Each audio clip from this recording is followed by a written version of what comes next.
What's up everybody, it's PME Volleyball and we are back at it with yet again another video. In today's video, I'm going to be giving you guys the top 5 things I wish I would have learned sooner as a volleyball player. I've been playing the sport for 8 going on 9 years now, and over this time I've learned a multitude of different skills and tricks and tips in order to get better at this game. But some of these tips, tricks, and things I improved on only help if you do them for a long period of time. And so this is why I want you guys to start doing these things now, so when you guys are 8 to 9 years in your volleyball career, you can look back and be thankful that PME Volleyball taught you these things. My goal is to help you guys be the best possible volleyball players you can be, and I think this video will help do just that. So honestly, the only thing I'll ask is if you like this video, leave a like, and besides that, let's hop straight into it. The first thing that I wish I would have known sooner as a volleyball player is the fact that passing is everything. I think there are 2 skills in the game of volleyball that are more important than all of the other ones, and that would be passing and serving, but I would put an emphasis on passing. Passing is the one skill that it doesn't really matter what position you play, you will have to pass at some point or another when you step foot onto that volleyball court. For 4 of the 5 main volleyball positions, those being liberos, outsides, opposites, and setters, it is a core part of your game and something that you need to get really good at. And for the pin hitters and the liberos, you are the ones in serve receive, which means your passing needs to be even better than everybody else on the volleyball court in order for your team to be successful. One of the biggest regrets I have looking back at my volleyball career is I only really ever played setter and opposite hitter. Those 2 positions do pass when it comes to back row defense, but when it comes to serve receive, I really never got reps in that role. I wish I would have had more opportunities to take more reps in serve receive, because now looking back on it, as I've made this transition outside of collegiate volleyball and more into some outdoor volleyball and a tournament here or there, I've learned that passing is super important. And especially when it comes to outdoor volleyball, if I'm not a proficient passer, especially in serve receive, me and my partner are going to struggle throughout that day. So I don't care what position you play, whether you are a setter like me, maybe an opposite, or heck, even a middle, you need to figure out how to get reps passing the volleyball. That might be in the form of bugging your coach until he lets you into those serve receive drills, or heck, maybe just stepping in there yourself. I think it is important that you be selfish to find a way to eat up those passing reps, because I'm telling you, your future self will be so thankful that you did. Okay, I just want to take a quick moment before we go on to tip number 2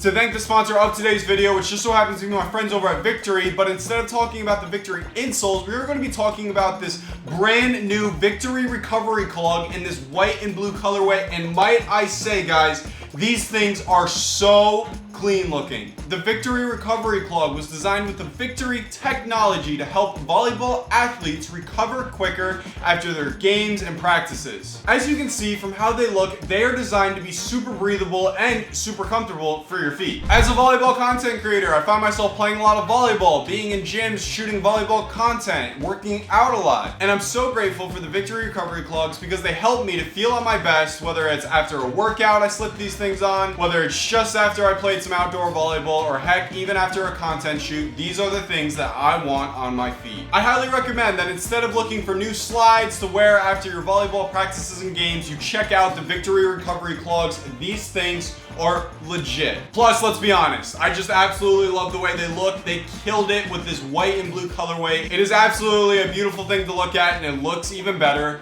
on your feet. Thanks again to Victory for sponsoring today's video. You can check out the link in the description of this video to get your hands on your very own Victory Recovery Clogs. With that out of the way, let's hop straight back into all the tips to help you become a better volleyball player. Okay, second tip I have for all of you aspiring volleyball players out there: you need to be the worst volleyball player in the gym. I've definitely touched on this in previous videos, but I'm telling you that if you want to get good at volleyball, and probably one of the quickest ways possible, you need to find some competition or some teammates, people to play with and against that are above your skill level. Now, this doesn't mean you should seek out some Olympians in your area and, step foot on the court thinking that you're gonna have a chance, because you're absolutely not. But instead, what I'm saying you should do is find some volleyball players that are a little bit ahead in your skill level. Maybe they're a little older, been playing for a little bit longer, just people that have more knowledge than you and more experience in the game of volleyball. These are the types of volleyball players that you want to spend your time playing with. This is because if you surround yourself with volleyball players that are better than you, it'll help you play to that level quicker. Now, this might definitely be a little bit uncomfortable at first, but I know even when I transitioned from playing high school volleyball to collegiate volleyball, I noticed that pretty early on, I was one of the worst volleyball players in the gym. But in my entire 8-year volleyball career, I realized that in those first 2 months playing collegiate volleyball, I'd improved more quickly and probably at a higher percentage than I did in any other time in my volleyball career. Playing with those higher level and better experienced volleyball players will help you do the same. So I think it's super important that you should get into the mentality of being the worst volleyball player in the gym that you are playing in. It might seem uncomfortable, it might even be a little scary. Trust me, I was scared, especially stepping on the court to play some college volleyball, but I'm telling you, it'll be worth it and it'll help you become better in whatever skill it might be that you are looking to improve upon. Okay, tip number 3, you need to be working out if you want to be a better volleyball player. Let me be the first to say that working out is not fun. I understand it is painful and it is meant to be so. The very act of working out, simply speaking, is to break down your muscles so that they grow back stronger. I see way too many volleyball players complaining about not being better at whatever skill it might be, whether it's hitting the volleyball, blocking, serving, but then they just neglect to put any time into the weight room and actually improve themselves physically. There are a multitude of different reasons why you should be working out. Number 1, over time, it is just going to allow you to do things that you aren't able to do right now. Whether that might be jumping higher, making quicker movements, hitting the volleyball harder, you need to work on these specific muscle groups like your legs, your shoulders, and to a degree your endurance as well to make sure that you can play volleyball at your best possible level. If you are a beginner and have never picked up a weight in your life, what I recommend you do is just hop on YouTube, look for some plyometric exercises and start doing those. You can do most of them at home. They're gonna help you jump higher, and I highly recommend you do so. If you have access to a gym, you should look up some basic weight training. Figure out how to do a proper squat. Definitely work on some shoulder exercises. If you guys do not know, our shoulders are critically important for hitting a volleyball. That is where a lot of your strength comes in. And then the other part of where your strength comes in is from your core. So I work on that core as well. Get that core nice and tight and strong. Strong shoulders, strong core, strong legs. You will be a better volleyball player if you put in enough time in the gym to work out and improve yourself in that aspect of the game. Tip number 4, you need to be stretching. Not only before you play volleyball, but definitely after as well. You might not think you need to, because I remember being 12, 13, 14, 15, playing the game of volleyball with not a worry in my mind. That's because when you're a younger volleyball player, you can get away with not stretching. You just simply haven't put enough wear and tear on your body playing the game of volleyball, and it's honestly just okay not to stretch and take it super seriously. But what you will learn as you get into the 16s, the 17s, the 18s, 19s, 20s, 21, 22s is that it just becomes a whole lot harder to play volleyball without stretching before and after. This is because over time you are putting wear and tear on your body from doing all the extraneous movements it takes in order to be a good volleyball player. The quicker that you can get into a good habit of taking 5 to 10 minutes before practice to do some dynamic stretching and then static stretching, and then take another 5 minutes after practice to do some more static stretching, and I'm telling you, your knees, your shoulders, your back, all of these muscles that might irritate you somewhere down the line in your volleyball career, they will all be thanking you if you learn how to do this as a young volleyball player. The older I've gotten, the more I've learned how important it is to stretch, and I just wish as a young kid I would have taken it more seriously, because it probably would have alleviated a little bit of the knee pain that I have now when I go out there and compete. So I would definitely take your stretching regimens seriously. Even maybe invest in a foam roller. Those things are great and help loosen up muscles as well.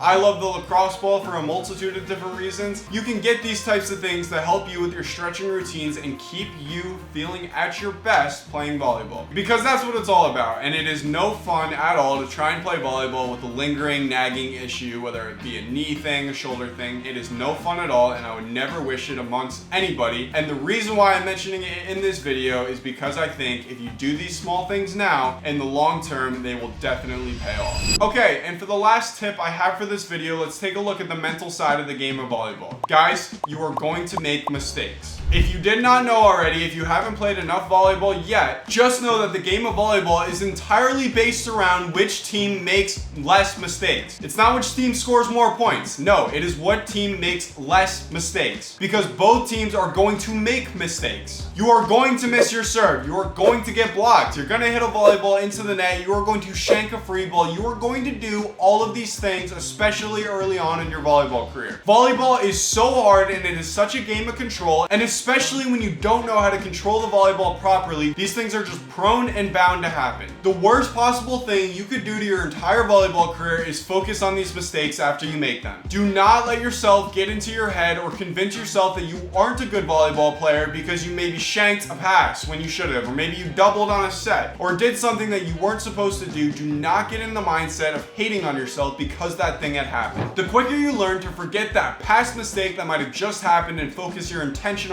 entirely on the next point that's about to happen, the quicker you will be able to play volleyball at your best. Because not only is volleyball a super insanely fun physical sport, it is definitely also a complete mind game. And even if you are the best volleyball player ever, if you do not have a mental strength and you can't handle making mistakes, you are just going to handicap yourself when it comes to performing at your best. So when you're just starting off your volleyball experience, I would almost encourage you to embrace the mistakes. Laugh them off, smile about them. It's okay, it is normal. I make so many volleyball mistakes all of the time, and I'm 9 years into this career. I just played grass the other day and I probably missed like 15 serves throughout the entire session. It was bad, but at the end of the day, it's okay, and it won't define you as a volleyball player unless you let it do so. So those are the top 5 things I wish I just would have learned how to do sooner, or would have learned to adopt sooner into my mindset. I think that if you are a volleyball player that is maybe newer to this sport and you watch through this entire video, I would highly recommend getting into those 5 habits, doing those 5 things, and I think they will help you down the line. Learn how to pass, be the worst volleyball player in the gym, definitely learn how to work out, stretch plenty, and know that volleyball is a game of mistakes and they won't define you when you inevitably make them. Thank you guys so much for watching. If you like this video, make sure to click on what comes up next, maybe subscribe to the channel if you are new, and I'll catch you guys in the next video. Peace.